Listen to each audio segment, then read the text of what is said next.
בואו תעשו אנבוקסינג עם כל הדברים שקניתי באתונה. אוקיי. וחלק כמו שזכיתי. אוקיי. אני מחזירה אותה לבית. אוקיי. קודם את זה, אני רק זכיתי את זה רק בגלל החתול הזה. תקנו את החתול חמוד. וכל זה אני תורמת. את זה חמוד, אני לא תורמת.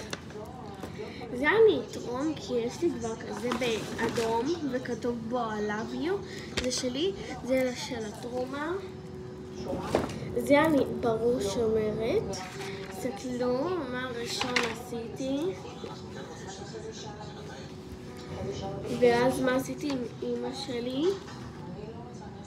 מהמם, ואני שומרת. תכשיטים. בואו נפתח ואני אשים את זה עליי. חכו דקה. טוב, כל החנות הייתה 5 יורו, אז לקחתי את זה. זה היה ממש חמוד. חכו, אני פותחת עוד אחד.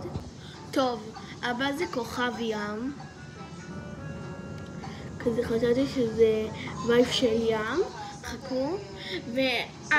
ו5 יורו אצל ישראל בכסף זה 25, כל תכשיט זה עלה 25 שקל בישראל, אבל ביורו זה 5 יורו.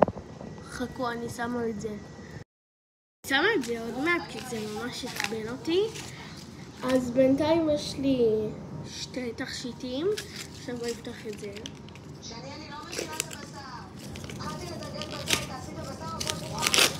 חכו.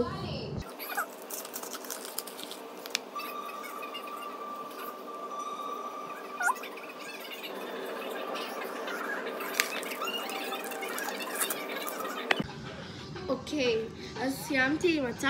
אתם יודעים שהצו הוא גם מתאים לתכשיט שלי, הוא פשוט השקית של התכשיט של השרשרת הוא ממש רחוק. וזה רוז, בגלל שלי קוראים רוזלי וזה קרוב לשם שלי. וזה אני אשאיר בצד. חכו דקה. טוב, חלק 2 כי אין לי עוד ממש זמן ויש לי שקית ענקית.